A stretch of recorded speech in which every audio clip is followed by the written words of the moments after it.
This is the Meaning Business Podcast, your go-to source for business tips, advice, growth, and exit strategies, hosted by Bruce Kudry and Peter Spinder. Each episode, we bring you real stories, expert insights, and practical advice to help you succeed in today's market. Let's dive in. So it's Monday morning. Yes, it is. It's Back to work. had a coffee. Back to work. But normally Pete looks sprightly, but you don't look so fresh today. No, I'm feeling Sorry. a little bit tired. Why? Had a big weekend, so spent the weekend whitewater rafting. I'm feeling great. And no, it wasn't partying. Spent the weekend whitewater rafting on Saturday. Spent 9.5 hours on the river. That was so much fun. But I don't know if anyone's done rafting before. You'll know what I mean. As soon as you hit the rapids, you've got to focus, you've got to use energy, and you're quite exhausted by the end of it. So much fun. And then Sunday morning, woke up early and spent about 4.5 hours bush bashing, brogaining, looking for these mythical checkpoints in the middle of nowhere, avoiding snakes, trying to get lost. Well, we did get lost, and then we found our way back. And yeah, so that was really cool. Good fun. So I'm a little bit tired. You're feeling good today? 4 shots of coffee later, I'm ready to rock and roll. Okay. So what are we going to talk about today? So while I was rafting in the pack raft, and we had some nice, cruisy sections, I was thinking to myself that there's actually a lot of parallel between adventure racing, which is my sort of sport of choice, and business. And so today I thought we'd talk about business planning, why we should plan, why we should create business plans first of all. But we want to get a little bit more tactical than that. So let's talk about, well, what does the business plan structure look like?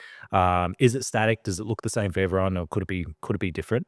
And then once you've got a business plan, okay, it's well and good, but what do you do with it? What's the purpose, and how do you use it so that it's actually effective? Yeah, right. Because we often talk about business plans. Absolutely. Maybe too much. We probably talk, some might think that we talk too much about business planning, but I think after today's session, they're probably going to realize, okay, there is a reason why we keep talking about business planning. And so the feedback I get from podcasts, apart from you look like an idiot or don't know what we're talking about, When DJ's here, is mainly, why do you always talk about business plans, or what if there is no plan B, or why should you have a plan B? So business planning and planning is quite a common thing that people comment on.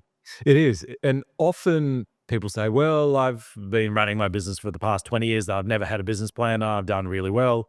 And I don't say this to them, but what I instantly think is, okay, that's well and good, but you're like the 0.1%, okay? Because there's some people that do get lucky. Some people do get on this roll, and without planning, they just are able to navigate the business landscape for whatever reason. Some of it might be, call it intuition, call it the ability to just get up and keep going, keep hustling, that hustle culture. But the reality is that most people aren't like that. So if I look at the adventure racing scene, so people might be like, okay, well, what's adventure racing? So adventure racing, imagine a triathlon, but on steroids, much longer distances, doing crazy things, multidiscipline, ranging from kayaking, whitewater rafting, mountain biking, swimming, hiking, rock climbing, trail running, all that sort of stuff over long distances. Our sprint sessions are 3-hour, 6-hour events. That's a sprint. That's what we call sprint. Most of us then move to 24-hour races, and you don't sleep so 24 hours you don't sleep. And you were talking about a 100-hour race coming up? Yeah, and then you go up to the expedition. So you go 24, 48, 100, and then you got your 7-day expedition races. And so if we think about, okay, well, you want to compete in, say, an expedition race going 100 hours, it's almost like saying, I want to build a successful business and I want to achieve XYZ in my business. And so if you want to compete on a 100-hour race and you want to actually survive that and enjoy it and get to the end and have any chance of really coming out and going, wow, that was really fun, you must plan, because without adequate planning, you fall apart. So planning allows you, in the adventure racing scene, allows you to know how you're going to react in certain situations, allows you to plan for the unexpected. There's always going to be things that you can't plan for, but you do your best to go, okay, if a snake's going to bite me, this is how I'm going to react. If this happens, this is how I'm going to act. What it also allows you to do is allows you to then train your body, train in the different disciplines, train in your nutrition, so that when you get to that day, when you get to the day of performing, you can perform without really having to think too much about the nuances. So you are planning hydration, food, sleep. What am I going to do if it rains? What am I going to do if I get chafing? Absolutely. So you plan all of those. You then Shoes plan to wear. you plan the shoes. So that's almost like your systems and processes. What's all the gear? What are the things that are going to support me in the race?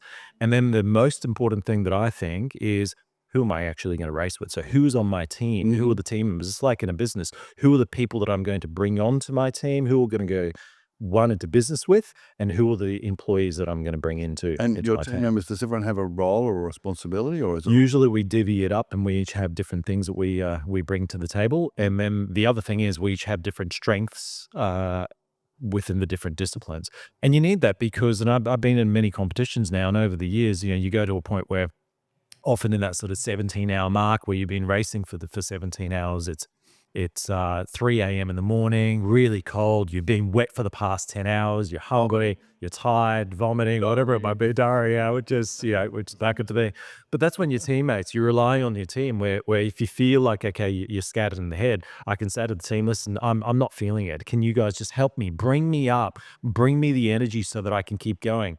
And they're the ones that then remind me, Peter, it's 3 a.m. in 3 hours time. The sun's up. The sun is going to shine, rain's going to go away, you're going to start warming up. And you know what? We're 70% of the way done. There's only 30% left. You've only got, a 5-hour hike and a 3-hour mountain bike left. And people listening to this go, what's only a 5-hour leg and 3-hour mountain bike? For us, it's not a big distance in the scheme of things in that event. Now, here's the thing. If you plan for it, you then line up your chances of success. And so, yes, you'll have things that come out of your way. So, for example, on Saturday, we're pack rafting and we were going through the river. Well, the river level was actually a lot lower than what we were expecting. And as a result, we had rapids that we weren't expecting. We had rocks in areas where we weren't expecting. We had to change what we were doing. But because we were ready for that, it was just like, okay, great. We didn't fall apart. We didn't have to go, oh no, woe is us. We're going to give up because we can't continue. So we had the plans in place. We knew the end goal. And we knew the micro goals within it, and we were able to navigate those. And the training that we did on Saturday is almost like an upskilling training for your team. Upskilling in customer service, upskilling in product use, upskilling in whatever it might be. And so that when they need to practice it in the real world, they've already practiced it through the training. And so you can deploy the discipline. So by training on Saturday, when I race again next time round and I have to do pack rafting, whitewater rafting, hey, I can recall those skills. I can think, okay, they're the mistakes that I made, and how am I going to use it? Now, I'm going to show a quick video talking about adventure racing so people actually understand it. And then we're going to focus and we're going to pivot back into the business world and see how this aligns with today's topic. Okay. The Adventure Racing World Series, the toughest sport in the world. Prove yourself in the most grueling environments the planet has to offer. Multiple countries. They don't stop for weather, they do stop for each other. You can't finish alone. Immersed in the world's cultures. Mountains, oceans, deserts, rivers, jungles. Kayaking, climbing, trekking, mountain biking, navigation, plus a few others. Saw a horse there. Yeah, it's so much more than any sport there is. A race that never stops, never sleeps. It will keep going, even if you can't. Rest day, this is your rest. Every race delivered live to a virtual stadium of hundreds of thousands of dot watchers.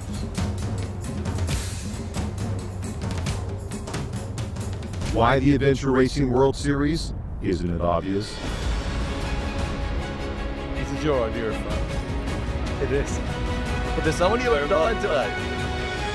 There's a lot of parallel between that and what we do in business. If we think about it, adventure racing is multidiscipline, business is multidiscipline. In racing, nutrition, mountain biking, kayaking, et cetera, you see all that. You see all the different conditions. If we reflect that on business, you can go, okay, well, the different conditions out there in the wilderness is like the economic conditions hitting our business at any point in time. Inflation, deflation, world wars, whatever it might be. So all those external things, COVID, then the internal. So for example, you saw there where they said you can't finish this alone. No, you can't. You have your team. And when your team is down and something's happening on your team, you rely on each other to pick each other up. Same thing in business as well. When you've got, someone sick or someone leaves or someone's, just going through a bit of a rut, it's about picking each other up. It's about helping each other going through the moment. There's always a goal same as in business, we've got goals, and a good professional adventure racing team, even non-professional ones, we have plans. We know what we want to achieve. We know how we're going to react. Same thing in business. That's what the business plan does. A business plan Yeah. helps keep the focus so that when we're going through dark periods internally as a business, maybe as a business owner, maybe we're questioning ourselves for whatever reason, you can bring that plan out and help you realign and realign that focus. I've definitely experienced that myself, and I've seen that for other people. And some people are lost, and they don't know where they're going, and they don't have a business plan. That's right. And I've seen, not that commonly, but when people get their head down, they go, right, I've got to do this. I've got no choice. And they create a business plan, and it can be whatever format that works for them, I guess. Although we'll talk about that more in a minute. Yep. Once they do that, they've got direction, and they can then navigate the difficult obstacles that are inevitably going to hit them on the way to getting to where they want to be. 100%. I wish, so if I go back to, when was it? 2007, I started a recruitment agency, and we did really well recruiting medical doctors from all over the world. The mistake or one of the mistakes that I made, and probably the main mistake I made in that business, was that when I developed my business plan, everything was good with the plan. But what I didn't do, and this is something that I've learned since then, is that I didn't actually think of my risks adequately enough, and I didn't have enough mechanisms in place to go, okay, if I'm seeing some change in the environment, in the landscape, here's how I'm going to mitigate my risks. So as a result, what ended up happening was there was a rogue doctor. That led to a chain of events, which led to medical registrations changing, visa rules changing, and all of a sudden, the business was in a position where to continue, we really had to pivot really, really quickly. But the pivot was too much of a pivot, and we weren't able to pivot adequately enough. So, that's where the business plan comes in play, where when you've got the right business plan and using it as a proactive tool, had I had that in there and had I used it the right way, I would have foreseen it earlier. You would have seen it. You would have gone, okay, I'm seeing the first media articles coming out about this particular person, would have forecast and gone, okay, well, that's potentially going to mean X, Y, Z. Okay, we've got 6 months up our sleeve before something's going to happen. Let's start pivoting. So the impact of planning or not planning is very evident in the adventure racing scene. In fact, literally, while we've been sitting here, just a message popped up on my phone just to do with the rafting that we did over the weekend. So the rafting was actually done over 2 days, split in 2 groups. I was in Group A on the Saturday, the other group on the Sunday. Now, what was happening is that further up, I don't know how many kilometers away, there was a huge body of water that was coming down as a result of rain that was happening hundreds of kilometers away. And so if we think about a river system, if there's rain up ahead, then potentially all the water is going to come down. And there was about a 2-meter wall of water that was making its way down the Man River and the Nimboida River where we were doing the kayaking. And literally, I just got a message here, and here's the message. We made the right call doing the Boyd. The Nimboida was in full flood on Sunday at 4.7 meters and would have been sketchy as. So this is where planning helps you foresee, because you're thinking, okay, the plan is we're going to go kayak whitewater rafting, but as part of that, part of the risk mitigation strategy, what happens if it rains further upstream? We might not have rain. How is that going to impact the amount of water in the river system? And so someone was watching that Sunday morning, in the morning, while we were sort of deciding, okay, which direction we're going to go rogating and hiking, that team was watching what was happening, and they could see that if they had left then, they would have been perfectly fine. But a few hours later, they would have been hit with this wall of water. It would have been very dangerous.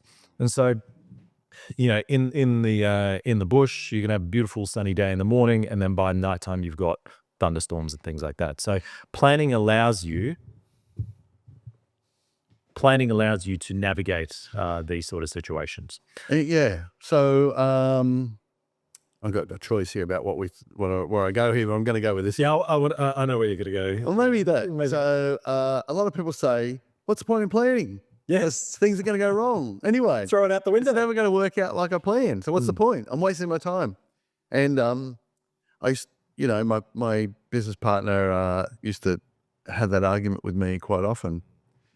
And I'd argue with him about a lot of things, or not a lot, a couple of things. He was always right. He said we should have bought property. We should have. We should have started a bottled water business. We should have. There's a lot of things that I should have listened to him about. But when it came to planning, I think Alex would agree that in hindsight, that having a business plan is a highly valuable thing. And once we started doing it and adopting it and living it, it made a big difference. But a lot of people say, oh, what's the point? You know, I'm sorry to put it in that negative voice. Yep. What's the point in planning? Things never going to work out as expected. But here's my answer to that. If you have a plan, everyone should have a plan. Yes, of course things are going to come along and frustrate you or prevent you from doing that. You know, when you were going down the river, a tree could have easily fallen down across the river. Which we literally do have. Yeah, right, yeah. Yeah. So that can affect your plans. But if you plan properly, and, you know, planning is a constant thing, right? You don't set a plan and say, that's the plan, we'll lock it in the vault now. You've got to keep grooving it and changing it and adjusting and modifying all the time, frequently, and rereading it and going back to it. It's just like a map. You keep referring to where are we on the map? Do we need to change our course or stay on course? But here's the thing, if people don't have a plan, if people don't have a map, people don't have a plan, because we're navigating from business start or commencement or where we're at today to where we want to be, you will drift off in circles. You will go nowhere. And when those things that inevitably happen will confront you, if you don't have a plan, you won't be able to see through it. So you and I know of people who are in business, and when you start up, you inevitably drop off. It's a J-curve, goes down. And then if you stick with it, it's going to come up. And you're eventually going to get to a point where you plateau, you grow, or you die. But in that initial curve, if you don't stick to the plan, things will go wrong. You have to have the plan to keep you on track and keep you moving. Of course, you're going to adjust it. Tree comes down across the river. Okay, what do we do now? What's our plan say? We run out of food, or somebody gets sick, or someone gets bitten by a snake. Okay, what's our plan for that? And if you don't have it in the plan, next time you'll plan for it and you'll know, add that to what we do. So strategy. Can I just jump in and say something about business sales?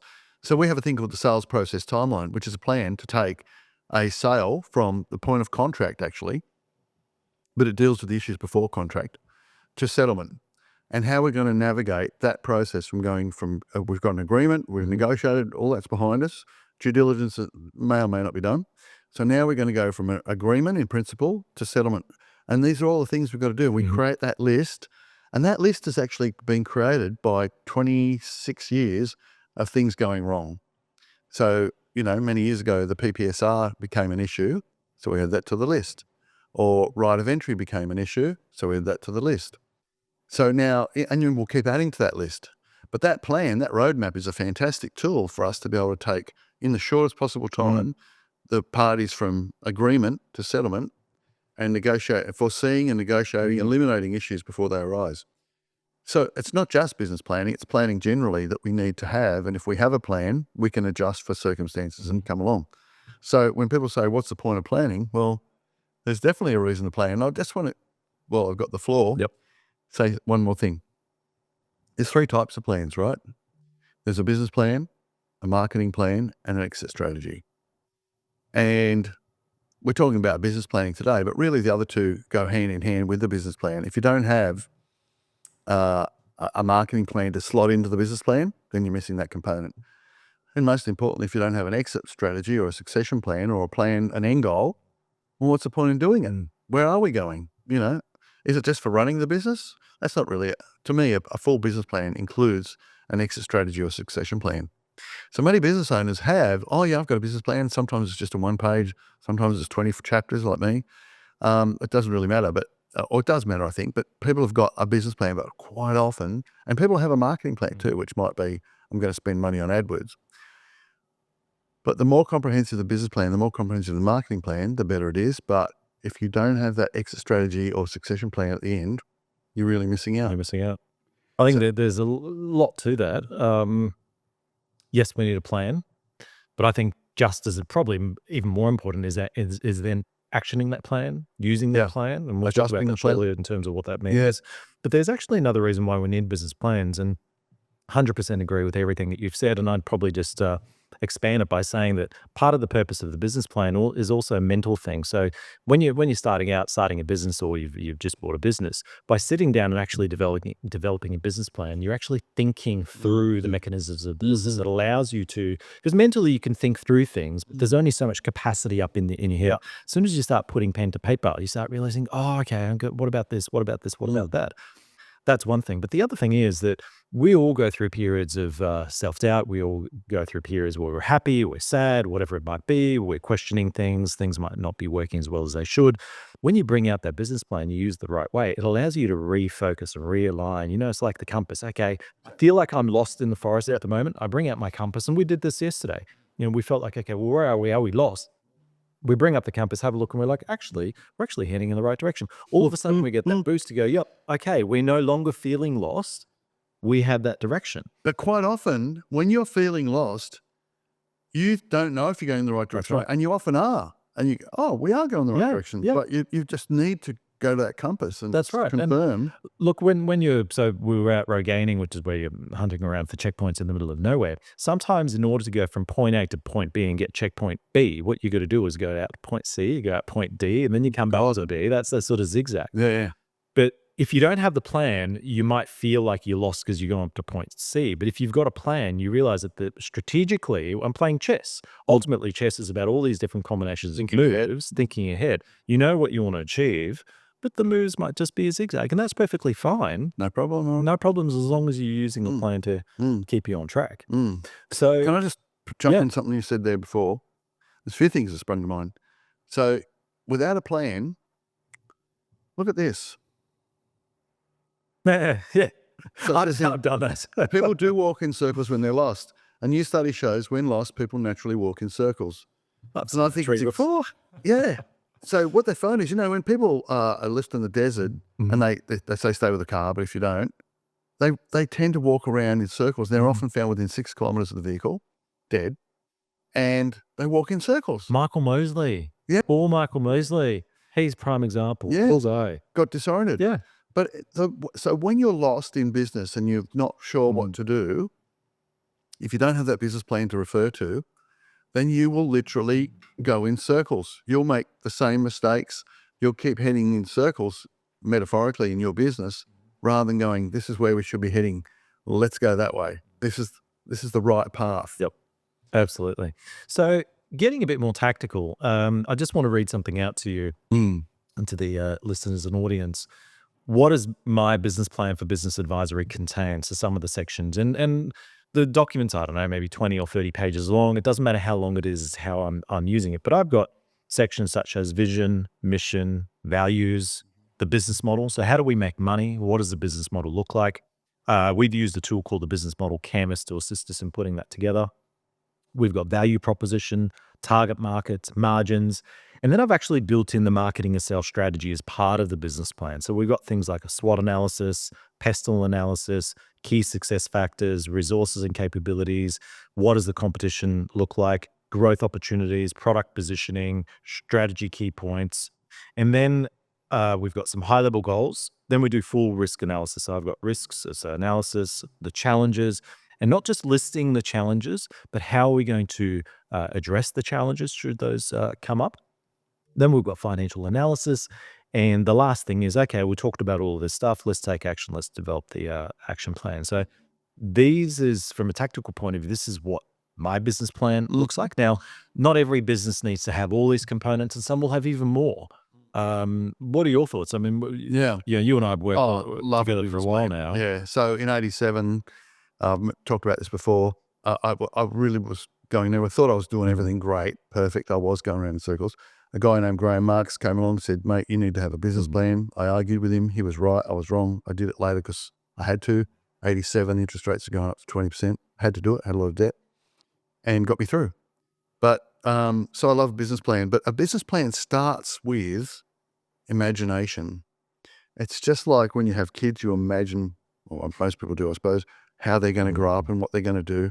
When you're building a house, you imagine how it's going to be. You imagine yourself having a barbecue or friends over, or, you imagine. And a business plan is exactly the same, I think. And imagination is one of the things that distinguishes humans from animals. Yep. And the ability to imagine and create where we're going to go and how it's going to look and what we're going to do and how it feels is an important part of the business plan. And I believe, from my own experience, that's why the values and the goals and the mission statement, all that stuff are actually important, because it helps you with your imagining of not just what you're going to do, but how you're going to do it and why you're doing it.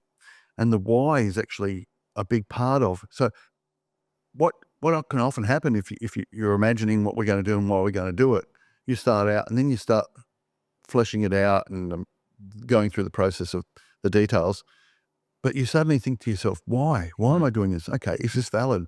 And that can often really change how you're going to do it and what your outcome might want to be. Because you start off, sorry, can I finish? Yeah. You start off saying, oh, I'm doing this to make money, but actually you might realize, no, my real why is not money. My real why is to legacy or help someone or make a difference or whatever it is. And then you can change your business plan to suit your why rather than just making money.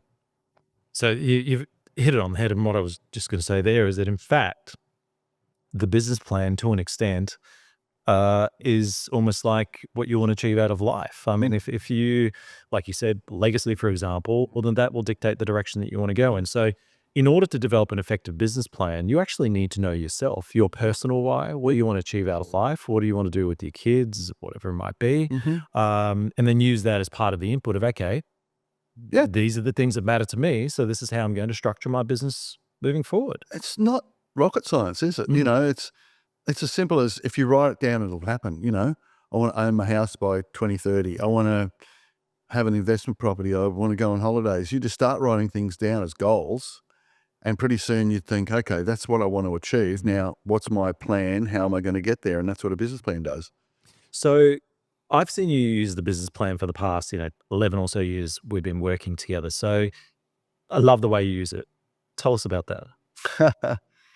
All right, just to prove something. This is ridiculous. Sorry, everyone. No, this is why I wanted to ask this question. Next Monday, I've just got to prove this, is the 7th of October, which is a holiday. Oh, yep. And it says here, Business plan today, 7th of October. Yeah. So what I'm doing on that public holiday is sitting down with my business plan and just reviewing it, just looking at where I'm at.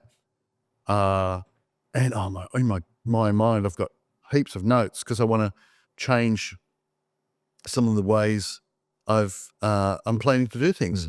So as you know, Pete, we've changed some of the way we look at marketing in our company and some of the goals and the targets. And, we've had to reset targets to a higher level, which is great. We've got some new sort of areas that we're working on. So I need to change my business plan. So I have the business plan, and usually every Christmas, between Christmas Day and New Year's, it's a quiet time of the year. I'll take a few hours every day, sit around the pool, work on my business plan. And I like to address it a couple of times a year, Easter and this October weekend at least the times. But I literally carry it in my briefcase, and it's quite a few pages now. And it's so refreshing for me to just go back to it and go, ooh, I'm not doing this, or I should do that, or just to recenter and reprioritize what's important. So that's how I use it. I love it. Love it. And I think, I know that's the right way to use it. So it's not about develop a business plan because you need to get a bank loan for whatever purpose. It's about developing a business plan to guide you, and then actually using it. So bring it up once a month, review it, or once a quarter, review it, make adjustments, tinker with it, play with it. And I love what you said before, that during Christmas and that sort of low period, because in that period, you're not thinking about, I got to do this, got to do that, because your head's break. That's the perfect time. Exactly. Sit back for a couple of hours, and just chill and just think. Yeah. Think and write and Yeah. challenge yourself to grow and innovate the business. So I've got a theory about Western humans in the time between Christmas and New Year. So what happens is, apart from all the family things that you either have to do or you want to do, so some people you don't want to see your family, and some people do want to see their family, but whatever happens, you got this family stuff. That ends basically on Boxing Day. And then it's a bit of a relaxation period. And we make New Year's resolutions a week later on New Year's Eve. And I actually believe it's good for humans, and we do it consciously or unconsciously. We think about, okay, what happened last year? What did I do? What did I not do? What do I need to do? Is it give up smoking? Is it get fit? Which are common ones. And in business, I think we need to go, okay, how did I go with my goals? Did I hit them? Was I realistic? What have I got to do to? And it's a great time. It's a bit quiet, as I say. I think you're in the right mindset space too, to go, okay, New Year's resolution. And we find in Benchmark that that's when a lot of business owners will call us and say, right, I'm selling, or that's it, I'm buying, I've got to buy, I want to get out of my job, or business owners who have a business say, I need to expand. And the best way to expand is through acquisition. So that sort of call to action really kicks in between Christmas and New Year, and it's a great time to review your plans. And sometimes nothing wrong with screwing it up, putting the bin and start with a clean sheet. Start again. That's a great thing to do. Now, there's many templates out there. So you can head online, type in business plan templates, or if you want templates, send us an email, send us a direct message. We can send you one. Yeah. The point is just get started somewhere and start thinking about it and use it as a tool. So a real energetic, effective guy I know, he was in our industry for a while, and now he's in the gymnasiums. He has a one-page business plan. And the way he uses it is so different to me. But what he does is he sits down periodically and he goes, this is my business plan. It's more like a to-do list, right? And gets those things done. Then he'll write a new business plan, but like I say, more like a to-do list. So it doesn't have strategic sort of component to it. It's just about getting stuff done. But it doesn't matter because ultimately he's going from here to here. Correct. Using that system. Great. Correct. It's kind of like, we take the topic of exercise. There's so many different things that you can do, so many different ways. Yeah. You got to work out what works for you. Like me, I love adventure racing. That's what I do, but that's not for everyone. Some people want to do, I don't know, lawn bowls or golf or the beach, play, whatever it might be. The point is that you're getting out there and being active. It's the same thing in business. The point is that you're actually working on your business, taking the time to understand it. And I think that's the key message for today is take the time to really understand your business, understand your why, understand where you're going, and use the planning process to guide you like a map. And just understand that if you use it regularly enough and consistently enough, it'll help you, predict the future to an extent, predict risks, avoid the pitfalls, and use it as a bit of a guide. But it's going to be a zigzag journey. Yeah. So before we finish on this, I would say it's the most important thing you should do. It's like getting exercise, whatever. Don't sit around thinking about it. Just do it. Even if it's not working, that's right, or it's not perfect, just do it. It's better than doing nothing. You'll refine it as you go. That's right. It's like exercise. You start off on a wobbly old bike with no gears, but you end up on a mountain bike or a racing bike eventually if you just keep going, and you'll get better and better and fitter and fitter. It becomes easier. So start somewhere. But there's one more thing I think we should talk about today, and that is, what if the plan's wrong? What if I create a plan that's either unrealistic or incapable of being completed or whatever? What do you do if the plan is wrong? Have you got any thoughts on that? So what I'm about to say, a lot of people are probably going to think, you might automatically think, oh, you're just trying to sell advisory services. I'm not. But my answer is that if you're a business owner, you want to develop a really good plan, best way to develop that is actually get some guidance from an external person. Get someone else to review it for you and give you some feedback. Ideally, someone with experience, a business advisor, maybe a coach, a mentor, someone that can review it and can actually give you some feedback, challenge you on some of the things that you've put in there. That's number one, because that helps you see things in a different light. Yeah. But ultimately, there is no such thing as a perfect plan. The main thing is develop something. And if you're finding that, okay, it's not actually working, then sit down and do an analysis to understand what are the things that are contributing to the things that make it all work. What's not working in the plan? Yeah. And then you can reflect and go, okay, do I need to adjust this? Do I need to adjust that? So in our case, we were having issues actually with one of the pack rafts we were using. We went, okay, well, what was the problem? Okay, we saw the problem. We put literally a Band-Aid solution to fix the problem, and it kind of fixed the problem. We had to tape it up and et cetera. So sometimes that's what you got to do. Yeah. I'd say a bad plan is better than no plan. 100%. But the thing is, if it's not working, obviously reconsider. But don't be too keen to change it all the time. I know a guy who's set out on a 5-year plan, and there's no question that during that plan he's thought, am I doing the right thing? Is this right? Have I committed to the wrong thing? But he's stuck with it. And by year 4 and year 5, paying dividends. But that's why you got to do that reflection. That's why if you feel like, okay, it's not working, before you scrap the plan, understand what exactly is not working in that plan. Why? And then you can go, okay, well, if I address that issue, let's see then what happens. Because maybe addressing that issue is all it takes for the plan to then work out. Maybe the issue is so big that you got to go, okay, you know what? I've got the wrong business model, wrong direction, whatever it might be. Let's make adjustments. Or maybe it's purely simply the fact that it's just going to take a bit longer for the plan to work. Just give it a bit more time, that gentleman. Yeah. It's like, I I think for me, we should finish on this note. My point is, the old adage, if you fail to plan, you're planning to fail. Why would anyone want to plan to fail? That's right. So you've got to plan. That's right. What do you, what's your takeaway today? My take is exactly that. And then I'll just add one thing to it: plan, and then just use it. Spend some time, put aside an hour every month, review it, update it, adjust it. And don't fear changing the plan as you need to change it, but use it, develop it and use it. Yeah. Also, all right. Well, next Monday I'm working on my plan. You know where to find me. I'll do the exact same thing. Thank you, Iris. See you later, Peter. Bye.